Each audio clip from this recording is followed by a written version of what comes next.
For the second half of this video, I have a viewer that wanted to see me actually cut some strips into those shapes and then form those into blocks. So I'm going to attempt to do that. I hope I can get my camera set up to where you can see what I'm doing on that. So let me readjust some things. So here's my die. This is number 3, the normal large half square triangle. So I'll just make a few of these.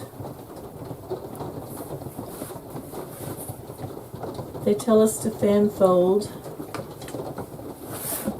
but you can double fold if you can make sure it goes over the cut out.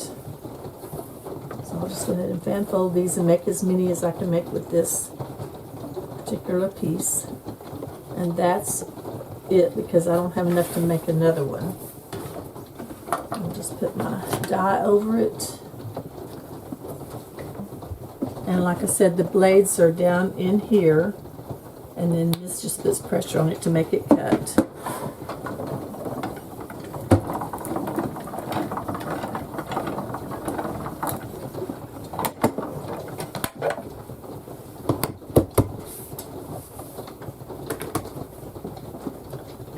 So then this is dog bed. This is leftover.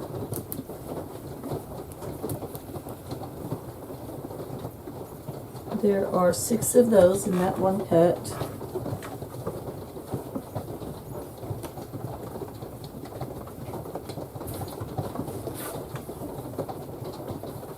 I'll do that same thing again.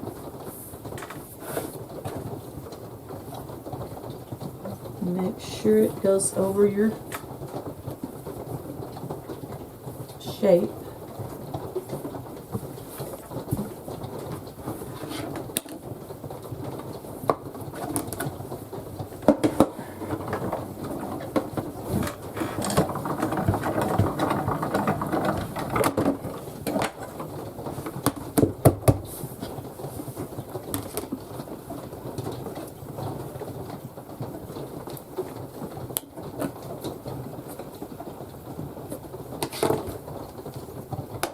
I think that'll be enough of that.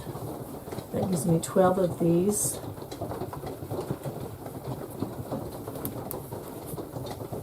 Now I'll pick another one. Let's pick one of these. Take the selvage off.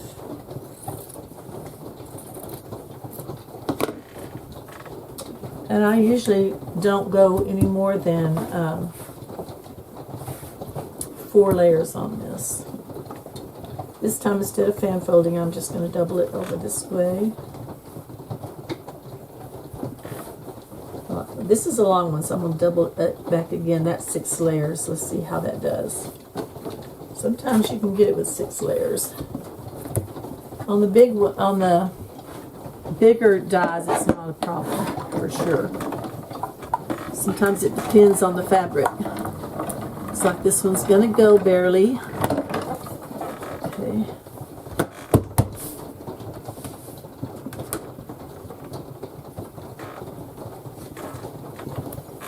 Okay, now I've got 8 of these because I did 4 layers.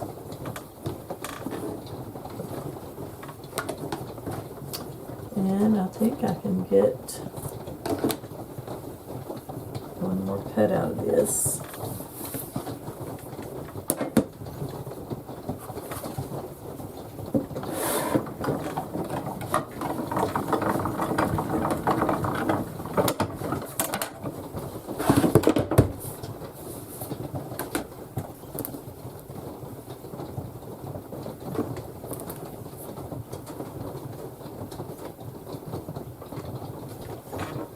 Okay. Oh, is that a different? No, it's the same. Now let's go with, I don't think I have enough of that pink to make it worthwhile. Let's go with this.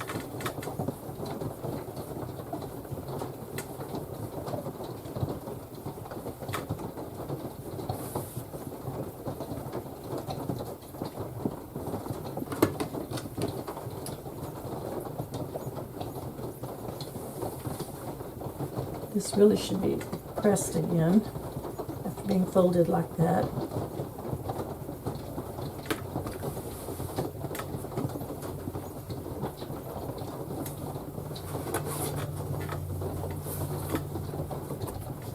I guess I could lay them in a flatter arrangement so that they wouldn't have to be pressed again. Might think about doing that. There's static in there. If you're not careful, it'll get you.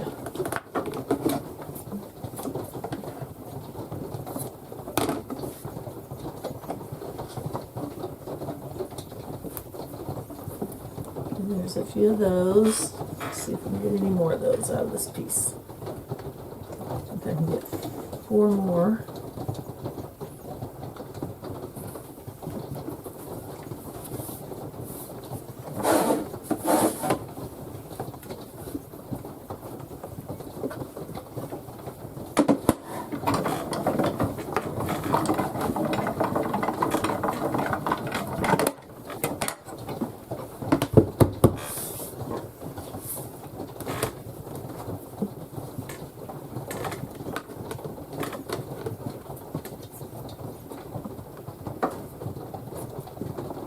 That can be strips or crumbs there. That's dog bed.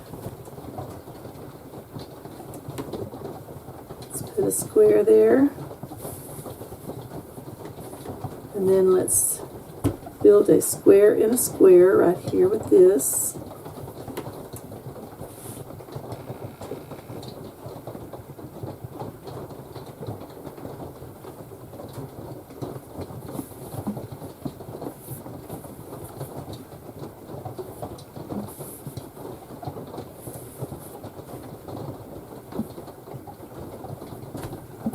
So there you have a square and a square. Now that would be an 8-inch block all by itself. But if you wanted to build it at larger than that, of course you could add other things to it. Okay, this pale yellow, I think I'll make some number 4 units out of those. These are the 1/4 square triangles. They make good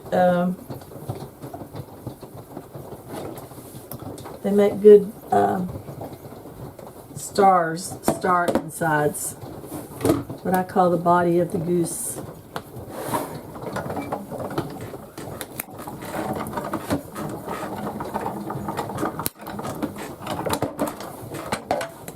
Now we got my 8-inch cube basket. That's where I put my pieces after they're all cut. When I don't know what I want to do with them yet.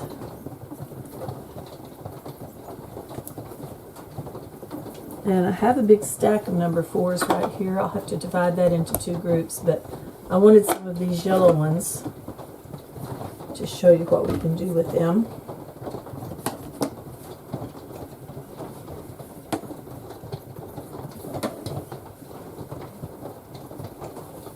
One more cut on that.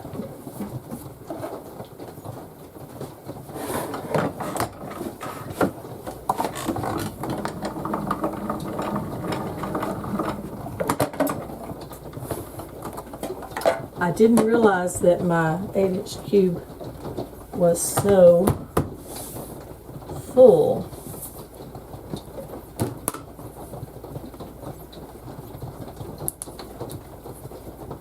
But I still needed the 5.5 strips. Because it's not like you can only use 5.5-inch strips on this particular cube set. That's just the largest. Like if you're making these squares or these big half square triangles, you'll need a 5.5-inch strip for those. The rest of them are smaller. Number 8, the rectangles there's 2 of them on a board, so you might need the bigger ones for that. Okay.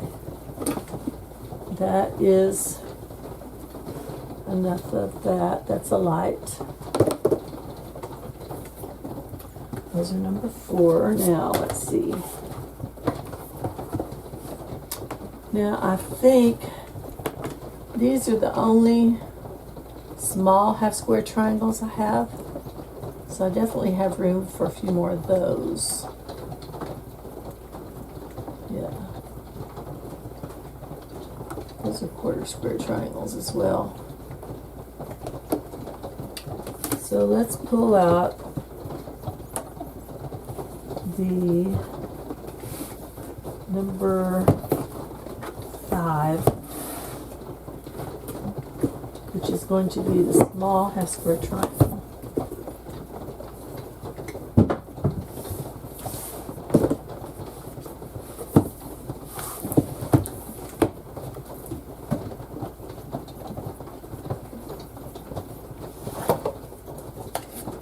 I use a lot of these, a lot.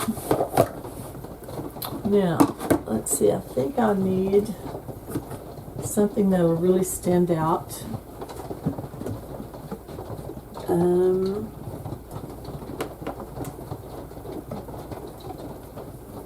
Let me try these pinks. I don't have a lot of pink.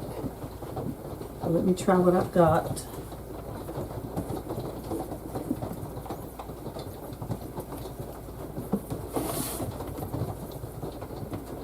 And I could even look in some of my smaller strip baskets if I had time. If I wasn't filming, I would be looking in my smaller strip baskets, or my smaller strip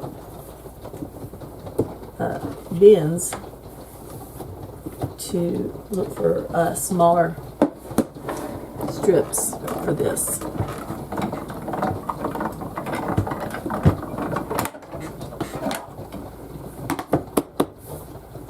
But this works too.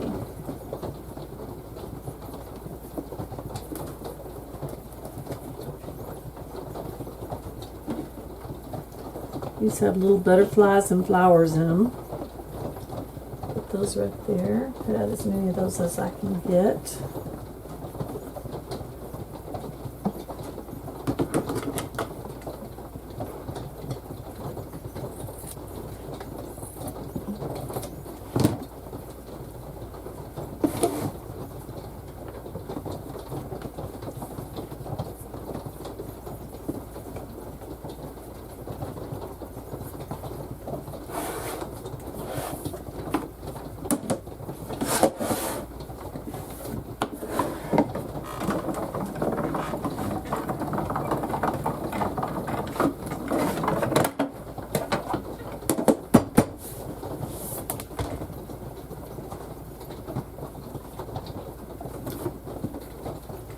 Now, I have done this in a lot of my videos. I made a Christmas sampler just the last couple of months of this past year. And so if you'd like to see that, I'll put a link. And I made a lot of different blocks with that. So, but I'm just going to show you one block here for time's sake. I think I have enough parts and pieces that I can do that.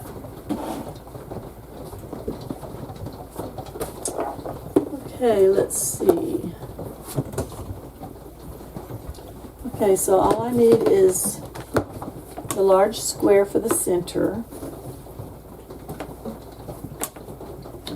And then I'm going to need these quarter square triangles. Oh, I didn't cut any for the little squares. I'll have to go back and do that.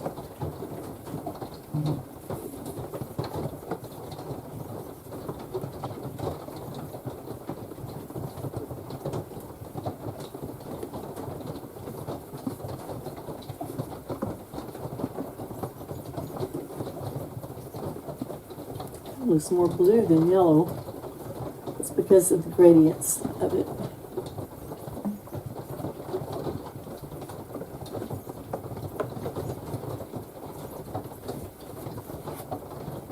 And then let's see, did I?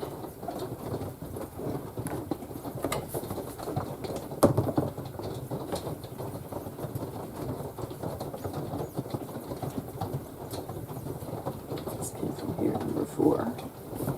And then I think I picked these little pink ones.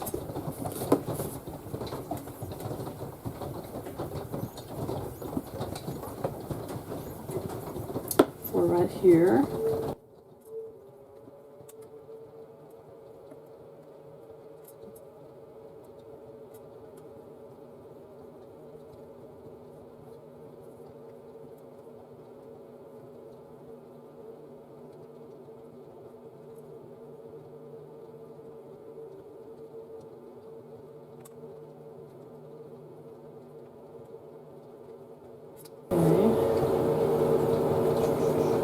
There. And now I need some little background pieces to go on the corners. Smaller square.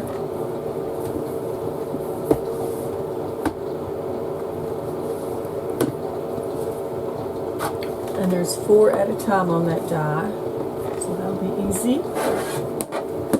Then I need my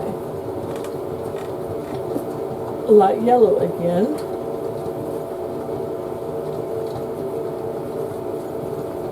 I'll just go ahead and cut out several while I'm at it.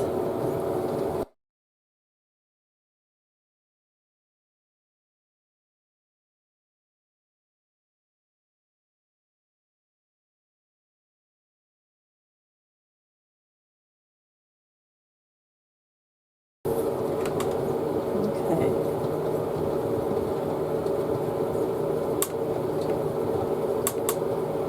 Sorry, my heat just came on, but I need it out here, so I'm not going to turn it off.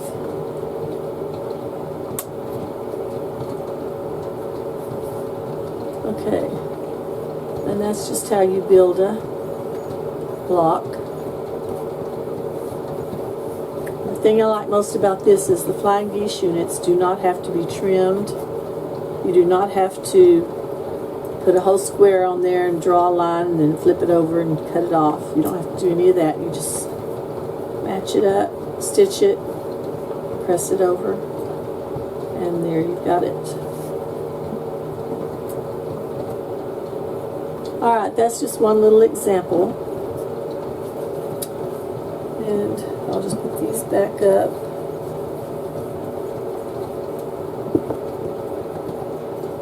And I'll put these in here. I may have to put a few of them. Let's see. These go here. But as you can see here, I have a lot of potential blocks already cut out. All from scraps. And I have all of this that I can use to replenish these when they get low.